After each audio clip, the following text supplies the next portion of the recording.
I'm Charlie, and today I will be showing you this amazing, possibly the greatest thing I have ever created in my entire life.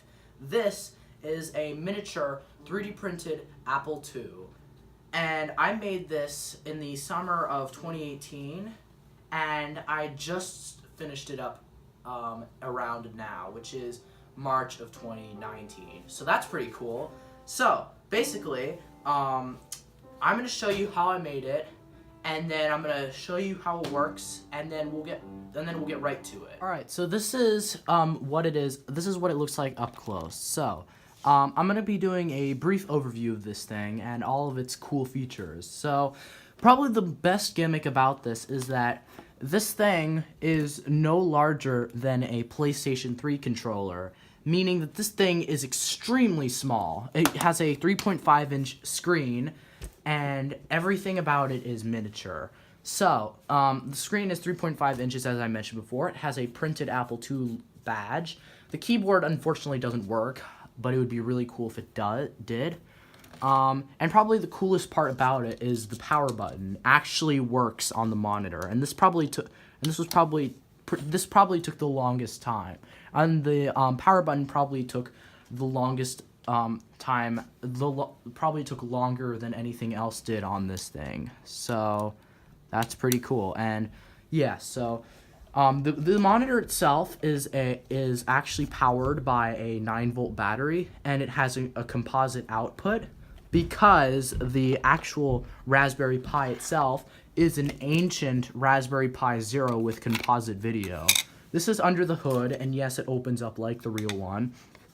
This is under the hood, and this is what it looks like. It has a single USB output. This is a hole for just in case I wanted to solder on an Ethernet jack, but I probably won't because I don't really need this thing to be networking. This is a hole for the cables to come out. So the composite connects here, and I had to get like this 90-degree angle jack converter thing so that it would go out the side, and it barely fit. And then way back there under the keyboard is a micro USB cable that's also slanted at 90 degrees. If anybody wants to know where I got these parts, I got them all on Amazon.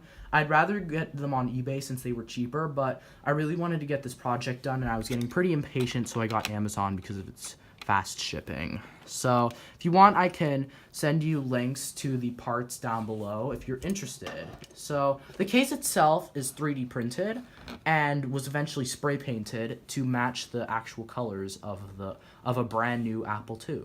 So now that we've gone through the overview, it is time to actually show you how I built it. Alright, so the first thing that I did was I went onto the internet to find the Apple II case pieces. So the parts that I needed to find was a top case, bottom case, Apple II case, and I also eventually found the monitor parts and all the pieces to go with it.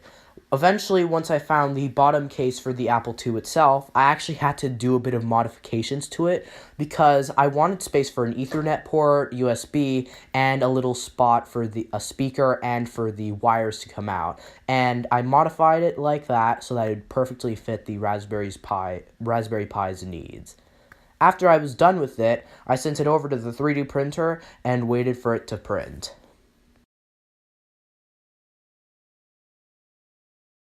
Once the pieces were done with the 3D printing process, they looked magnificent. They were nice and hard, and they were the correct shape and size. Because I was done with the 3D printing stage, it was time to spray paint the different case pieces since they were not the correct colors of the Apple II.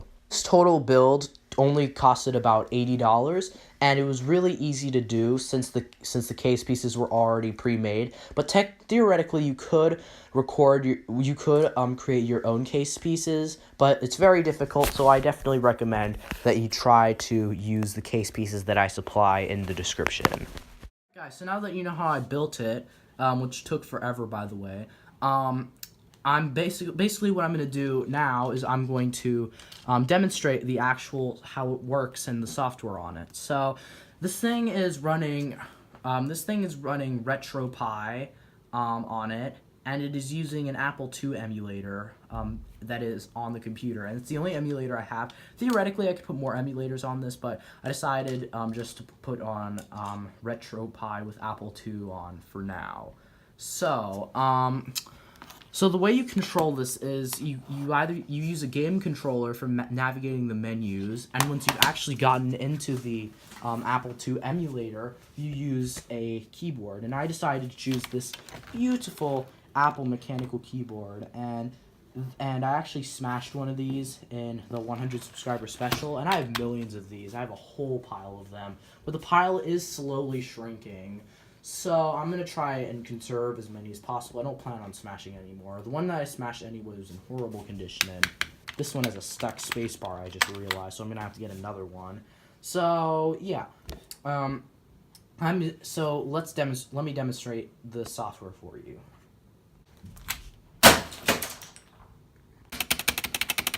Okay, this one has a better spacebar. Alright, so now that the thing is all set up, it is time to demonstrate it working. So, I would like to mention that I am going to be I'm going to hopefully try to leave the links to these templates in the description below so that you guys can make your own too. But I'm not sure if I'm going to be able to find them, but I'm going to try. So, yeah, let's power the thing up. The Pi itself should already be powered up, so there we are. And yeah, it works. And it looks really cool, and it's definitely a conversations piece, but I do imagine that it's probably, the 9-volt battery doesn't last long in this thing, so I do imagine that you'll have to replace the batteries quite often if you're going to use it a lot, but I recommend, honestly, to put it on, like, a larger TV or something like that, because this thing does have HDMI, so if you're the kind of person who owns those modern box TV things that you hang on your walls, and also you can barely read anything on this tiny little screen, so just in general, I wouldn't recommend the screen for anything. It just makes the gimmick even better than it already is. So yeah, we have the thing loading, and this is basically stock RetroPie, nothing special about it, and there we go. We are now in the menu. If I can, there we go. So basically you control the menu with your thing. Oh yeah, I have to press the PlayStation button. There we go. But basically you can navigate the menu through all these things, and there's literally only settings and the Apple II. So of course we're going to do the Apple II, because why not? And I have quite a few stuff on here. I had a friend help me put the ROMs on it because I was kind of clueless about it, and I was having troubles because this is the older one, and people only do tutorials for the newer one, which is a lot more different than you may think. So, I'm not really sure what most of this is. I do know, however, that Arcade 1 has Pac-Man, and I don't even know how much he put on here. He kind of put quite a bit. Portal 2, I think it's Portal. Something, I cannot read a thing. Let's just do Arcade 1, because I know that's the one that I know that works. Alright, so it's going to load into it. Launching LinApple. And there you go. Now it is in the Apple II emulator itself.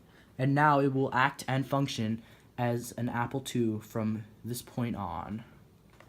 So, at this point, you want to switch to the keyboard. Now, you don't want to switch to the keyboard too early, because if you switch to the keyboard, the thing's just going to reboot, and then you'll have to do it all over again. So, yeah. So, basically, what I'm going to do now is I'm going to unplug the controller. Also, I'm pretty sure any USB game controller should work. Like, for example, an Xbox 360 controller, Xbox One controller, if it even has micro USB, or just USB in general. Just literally any USB device in general should work with this thing. But to be honest, I definitely recommend using a keyboard, because that's technically the one thing that this thing is meant to use.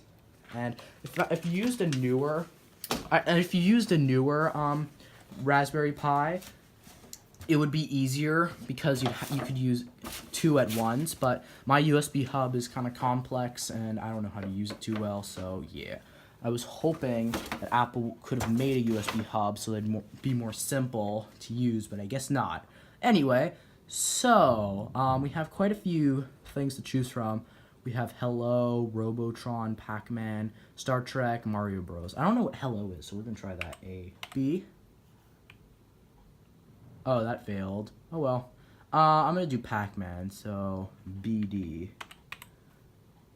Oh, damn it. What do I do? Oh, well, I guess it does function like an Apple II from here. So I want to try something. I want us to try seeing what happens if we do print. So, for example, print to +2. Ah, it didn't work. Oh, well.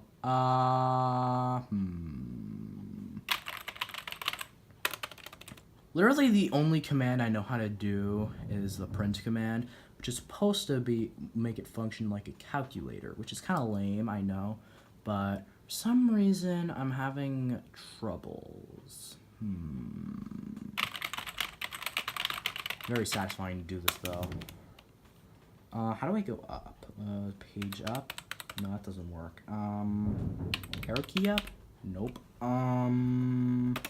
That doesn't work. I'm kind of confused. I think I'll have to reboot the thing, unfortunately.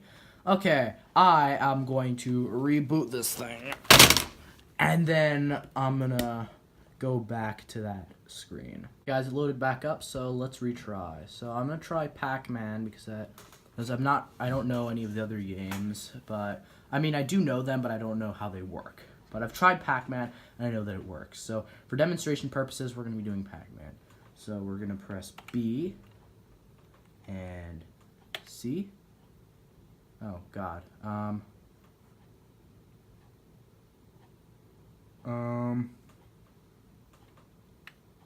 I want to do D.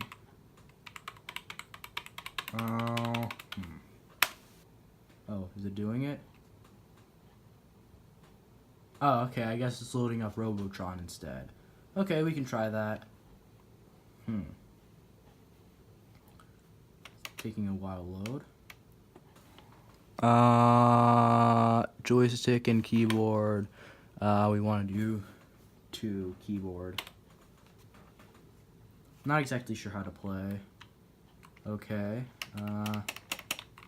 I can move, but there are people coming to kill me, so that's bad. I'm gonna run. Okay, I died. Oh well.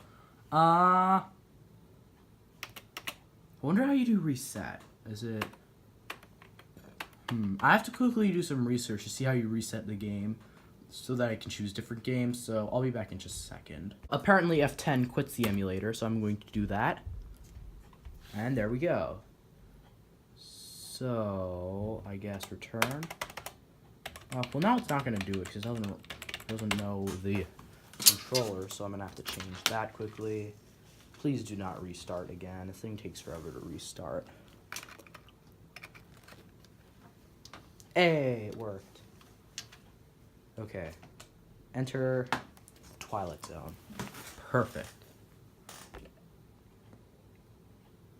Alright, thing is up and running again. So I'm pretty sure I have to press D first. So, yeah, because you're supposed to select it by pressing one of the characters on the screen. So we're going to try that. Instead...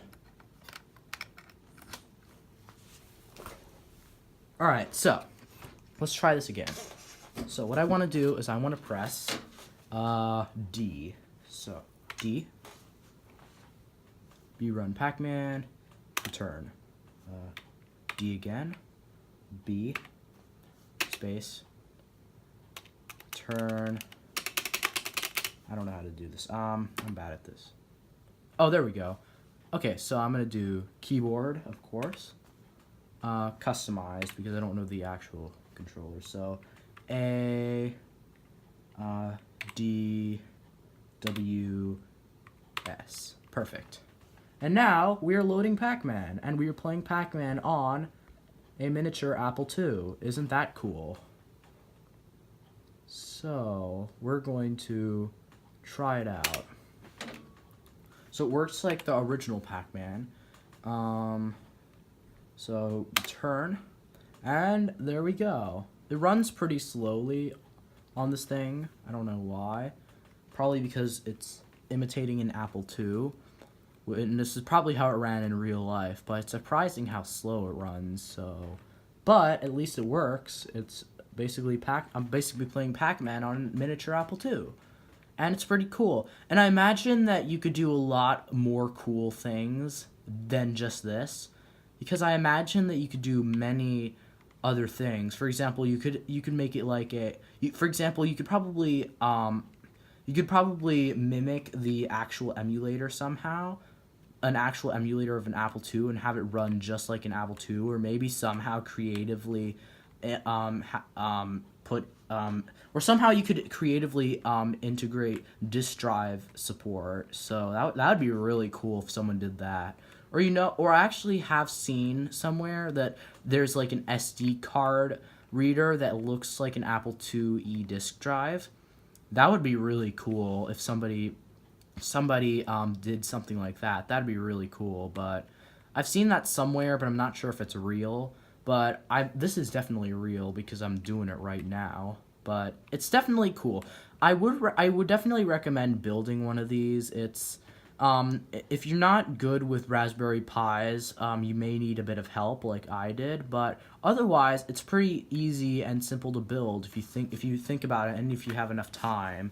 So I'll hopefully be providing links down below on where to find the ROM, the downloads for the Apple II case pieces, and yeah, so that's all there is to it. I would also like to mention that the screen is actually supposed to like tilt up and down like on the real thing, and it used to, but for some reason it won't. I think it might be stuck because yeah, it's like really hard here. So maybe the paint melted or something. I don't know, but who knows? But definitely recommend making one of these. I know I definitely could have made mine a lot better than it is, because I didn't really do such a good job with the painting.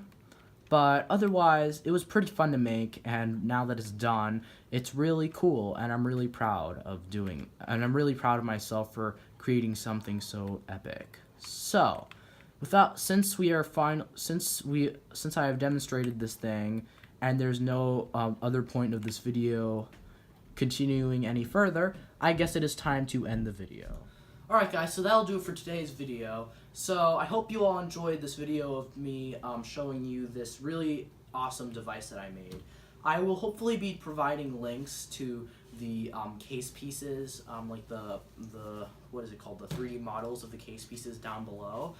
And I would like to mention that I had to modify my bottom case piece a bit, as I mentioned before earlier in the video, but just in case you didn't catch that, you might want to modify the bottom case piece. But if you have any questions, leave a comment down below, and I will try my best to respond to your comments. So, that'll do it for today's video. Thank you all so much for watching. Please leave a like and subscribe. Comment down below what you wanted me to do next. And if you have any old computers or technology that you want to get rid of, donate it to me, and you shall be featured on the wall of donations. And as you can see, nobody has donated. So, be the first to donate, and you will be featured in every single video until 2020. So that'll do it. Thanks for watching, and I'll see you in the next video. Goodbye.